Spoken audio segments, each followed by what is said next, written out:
Olá, pessoal, sejam bem-vindos ao Bookcast, o podcast que mergulha a fundo nos livros para você. Eu sou o Júlio e hoje tenho a companhia da Vanessa para a gente desvendar os segredos do essencialismo, do Greg McKeown. Você já se sentiu sobrecarregado, dividido entre mil tarefas e sem tempo para o que realmente importa? Prepare-se para uma jornada em busca do essencial.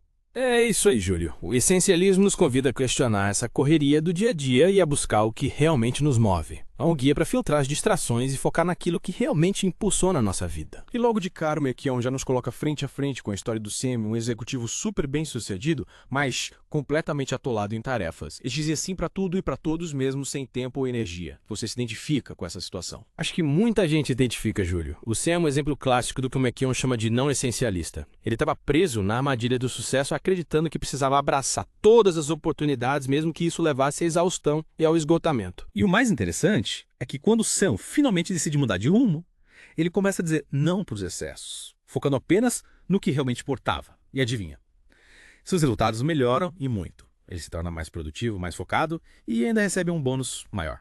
É o paradoxo do sucesso, Júlio. Muitas vezes o sucesso inicial nos leva a aceitar cada vez mais demandas até que a gente se vê sobrecarregado e sem tempo para o que realmente a gente quer, tanto na vida profissional quanto na pessoal.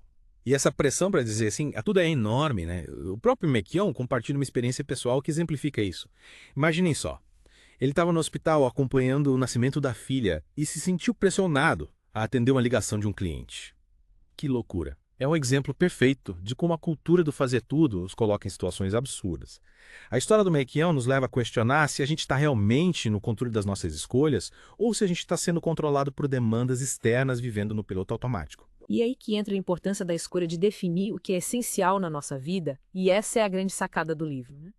O Ekel nos mostra que a capacidade de escolher é inerente ao ser humano mesmo quando a gente se sente preso num caminho que não nos pertence. Exatamente. Ele usa a própria história para ilustrar isso. Ele largou a faculdade de Direito para seguir a paixão dele por escrever e ensinar. Uma decisão corajosa que mostra pra gente que a gente sempre tem o poder de mudar de rumo, de buscar o que realmente nos realiza. Essa busca por realizar o que realmente importa, às vezes esbarra num conceito que ele explora no livro, a impotência aprendida. Ele usa aqueles experimentos com cães que, após receberem choques elétricos sem poder escapar, simplesmente desistiam de tentar mesmo quando a fuga era possível. É uma metáfora poderosa, Júlio.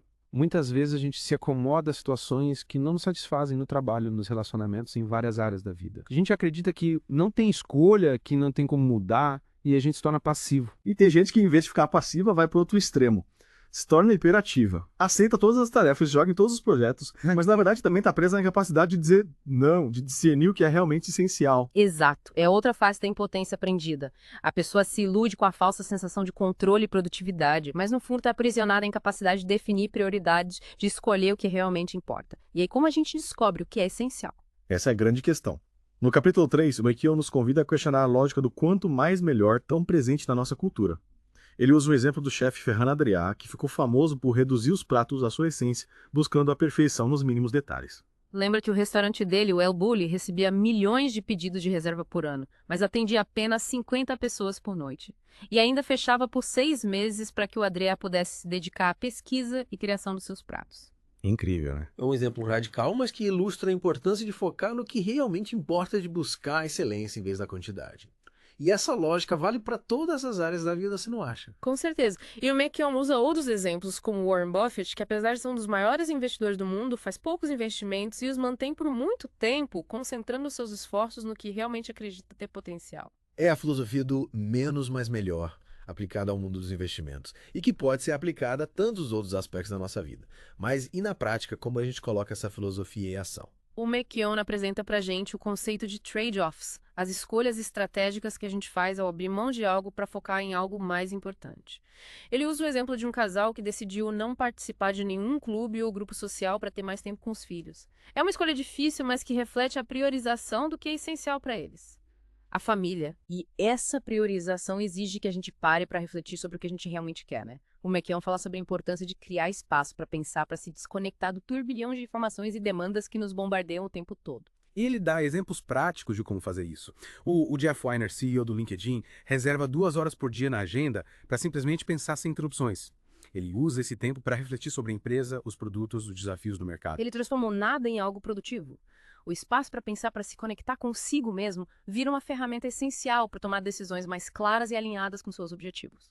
Mas e quando a gente se sente perdido em meio a tantas informações e não sabe para onde ir? No capítulo 6, Olhar, o McKeown nos convida a ser jornalistas da própria vida, buscando a essência do que realmente importa. Ele usa o exemplo da Nora Ephron, uma roteirista famosa que aprendeu no ensino médio que não basta apenas relatar os fatos, é preciso encontrar o lead da história, a essência que conecta os pontos e revela o significado mais profundo. Adorei essa metáfora do jornalista. E como a gente aplica isso na nossa vida? Observando padrões, conectando os pontos, buscando o significado por trás das experiências dos acontecimentos. É um exercício de autoconhecimento, de busca pela essência da nossa própria história. É como se a gente estivesse editando um filme da nossa vida, cortando as cenas desnecessárias, dando foco à narrativa principal. E para fazer essa edição, essa busca pela clareza, a gente precisa explorar, brincar com as ideias. No capítulo 7, Explorar, o McKeown fala da importância da brincadeira do lúdico como ferramenta para estimular a criatividade e a experimentação. Ele até cita empresas como Google, Twitter e Pixar, que incorporam o lúdico no ambiente de trabalho para incentivar a criatividade e a colaboração entre os funcionários. Afinal, quem diz que trabalho precisa ser sinônimo de seriedade o tempo todo, né? Mas, falando em trabalho, tem um capítulo que me chamou a atenção, capítulo 8, Dormir. Quem nunca se gabou de dormir pouco, de ser super produtivo, de dar conta de tudo? Pois é, Júlio. Mas o McKeown nos dá um choque de realidade.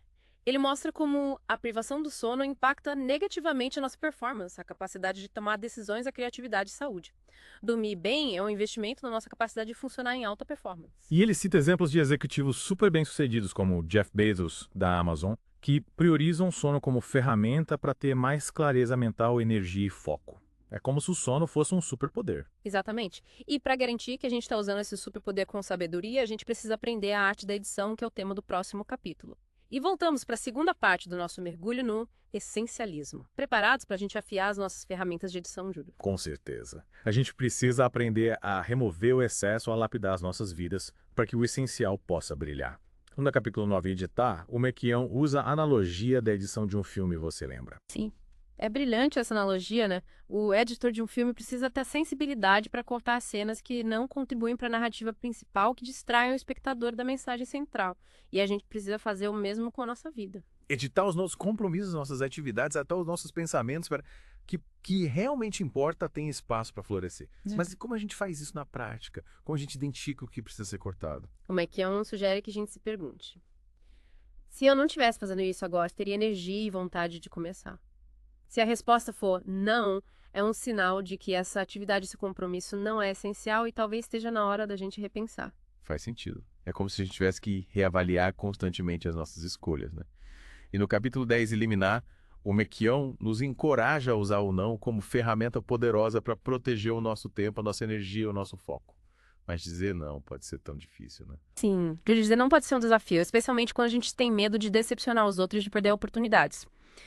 Mas o McKeown mostra pra gente que dizer não pode ser um ato de coragem, de respeito por si mesmo e pelos seus objetivos. Ele até conta a história da Jin Yoon, que trabalhava numa empresa de tecnologia na Coreia e sempre dizia sim para tudo mesmo às vésperas do casamento dela. Até que em um momento crucial, ela finalmente aprendeu a dizer não para proteger o tempo dela e o bem-estar.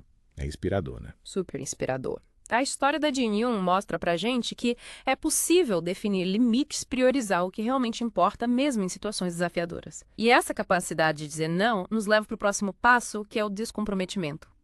No capítulo 11, Descomprometer-se, o McKeown nos convida a repensar os nossos investimentos, a abandonar projetos, ideias ou relacionamentos que não nos servem mais, que estão nos desviando do nosso caminho essencial. É a arte de desapegar, Júlio, de reconhecer que às vezes insistir em algo que já não faz sentido é um desperdício de tempo, energia e recursos. Ele usa o exemplo do Concorde, o avião supersônico, que, apesar de ser uma maravilha da engenharia, foi um fracasso financeiro consumindo recursos por décadas sem gerar retorno. É um exemplo extremo, mas que ilustra a importância de reconhecer quando é hora de parar de mudar de rumo. Mas e como a gente se previne de cair nessa armadilha de se apegar a algo que não serve mais? No capítulo 12, Prevenir, o McKeown ensina pra gente a importância de antecipar os problemas, de criar mecanismos para lidar com o inesperado, de construir uma margem de segurança para navegar pelas incertezas da vida. É como aquele ditado: é melhor prevenir do que remediar, né? Exatamente. E ele usa a analogia da margem de segurança que a gente mantém ao dirigir um carro. Manter uma distância segura do carro da frente dá tempo para a gente reagir a imprevistos, evitando acidentes. E essa mesma lógica se aplica a todas as áreas da vida, né? Se a gente criar margens de segurança no nosso tempo, nos nossos recursos, nossa energia, a gente fica mais preparado para lidar com os desafios que inevitavelmente vão surgir. E a gente consegue focar no que realmente importa. E para focar no que realmente importa, a gente precisa eliminar o excesso, simplificar, que é o tema do capítulo 13, subtrair. Nesse capítulo, o McKeown nos convida a buscar elegância na simplicidade, usando o exemplo da empresa Vitsoi, que fabrica móveis modulares. Eles são conhecidos pela qualidade, durabilidade e design minimalista dos produtos deles. E o mais interessante é que eles se recusam a lançar novos produtos a todo momento, focando em aperfeiçoar o que já fazem de melhor. A filosofia do menos é mais aplicada ao mundo dos negócios e que a gente pode aplicar na nossa vida também. Em vez de acumular coisas, compromissos e informações, a gente pode focar em simplificar, em ter menos, mas com mais qualidade e com mais significado. E para proteger essa simplicidade, esses espaços que a gente conquistou, a gente precisa de limites certos. Com certeza. E esse é o tema do capítulo 14, Limites. É hora de dizer não, com mais firmeza de proteger o nosso tempo, a nossa energia e o nosso foco. O McKeown mostra pra gente como a falta de limites claros pode levar ao esgotamento, à frustração, à sensação de que a gente está vivendo a vida dos outros. Ele usa o exemplo do executivo que se sentia pressionado a atender a todas as demandas do trabalho e acabou tendo um colapso nervoso. Ele percebeu que sem limites claros estava se sacrificando, colocando em risco a saúde e a felicidade dele. E como a gente define esses limites? O McKeown sugere que a gente faça um exercício simples, mas poderoso. Listar os nossos limites não negociáveis em cada área da nossa vida. Trabalho, família, saúde, relacionamentos, lazer. É como se a gente estivesse desenhando um mapa da nossa vida com as áreas que a gente quer proteger, os espaços que a gente quer preservar. E no capítulo 15, Contratos Sociais, ele fala da importância da gente comunicar esses limites de forma clara e transparente. Exatamente.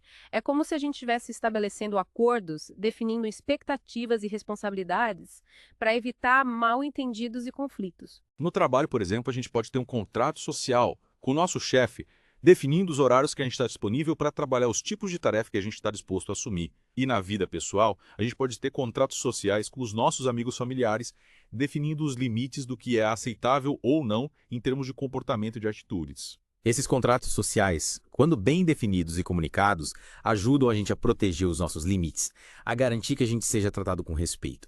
E no capítulo 16, Proteger o Essencial, o McKeown nos convida a focar no que realmente importa, a blindar o nosso tempo e energia para a gente se dedicar ao que realmente nos move. Ele nos encoraja a ter a coragem de dizer não a oportunidades que, por mais tentadoras que pareçam, nos desviam do nosso caminho essencial. Lembra da história do Paul Rand, do designer gráfico que teve a coragem de dizer não para o Steve Jobs quando ele estava buscando um logotipo para Next desses? Sim. O Paul Rand sabia do valor dele e da expertise dele e não se deixou levar pela pressão no momento impondo os termos dele e definindo os limites dele. É um exemplo de como a clareza do que é essencial dá pra gente a força para dizer não, com confiança para proteger o nosso tempo e nossa energia. Mas e quando o inesperado acontece? Como a gente lida com as adversidades? Essa é uma ótima pergunta. E é justamente o tema do próximo capítulo. De volta para a última parte da nossa imersão no essencialismo, pessoal. Preparamos o terreno, aprendemos a editar, a eliminar, a proteger. Agora, no capítulo 17, Prevenir, o McKeown nos convida a construir um bunker contra os imprevistos da vida. É como se a gente tivesse que se preparar para uma tempestade, né? Ter um plano de contingência para quando as coisas saírem do controle. E o McKeown usa a história bíblica de José para ilustrar esse ponto, você lembra? Sim. José, interpretando o sonho do faraó, previu 7 anos de fartura seguidos de 7 anos de fome. E graças à capacidade de planejamento dele, ele estocou grãos durante a abundância e salvou o Egito da fome.